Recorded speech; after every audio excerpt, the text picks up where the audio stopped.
They say that particularly with Bahrain. With Bahrain, Bahrain is an island nation, a small nation. We have a big Navy presence there and thousands of sailors there. And so they say, well, it's our naval base. It's a stopping point. We need this naval base, so we're going to look the other way.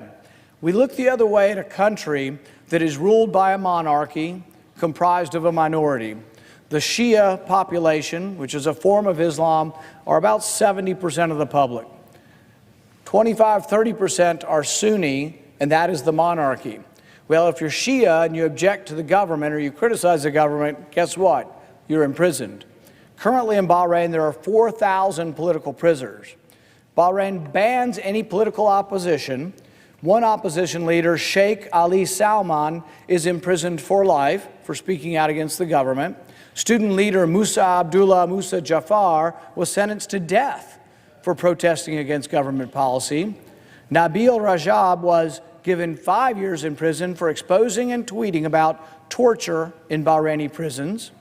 Famous Bahraini football player Hakim Al-Arabi was arrested on his honeymoon in Thailand and held for 76 days by the Bahraini government.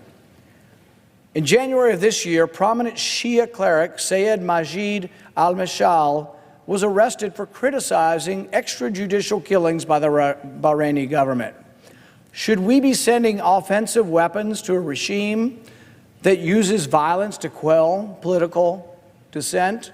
Should we be funding a regime that is currently involved with the Saudis in bombing civilians in Yemen? Should we send offensive weapons to a country that has indiscriminately been killing civilians in Yemen?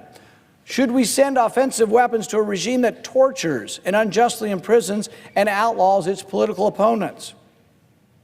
The weapons that this Congress will send to Bahrain, to this minority monarchy, to this authoritarian government, may someday wind up in the hands of revolutionaries. How long will it be till the powder keg of Bahrain has its own revolution? See, we did this in Iran. We sent it to a ruler that didn't represent the majority in Iran, the Shah. We did it for a long time, but in the end, the backlash that came in Iran and the downfall of the Shah, our weapons fell into hands of people who hate our country. The same could happen in any one of these powder keg countries in the Middle East. The weapons that we send to Bahrain today may well be in the hands of revolutionaries in the near future. The facts are not contested. Saudi Arabia, Qatar, Bahrain, they have all allowed U.S. weapons to be funneled to radical Islamist groups throughout the Middle East. Dumping more weapons into the Middle East won't get us any closer to peace. A yes vote today is a vote for sanity. A yes vote is a vote to quit sending arms to people who abuse human rights. A yes vote today is a vote against aiding and abetting the Saudi-led war in Yemen. A yes vote today is finally a vote for restoring Congress's proper role as a check on executive power.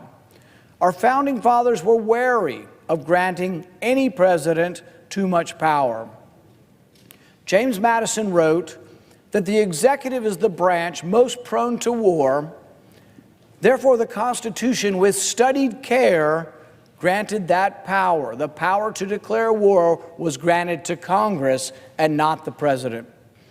I urge a yes vote today to help restore a semblance of the separation of powers that's necessary to preserve our great republic. Thank you, and I yield back my time.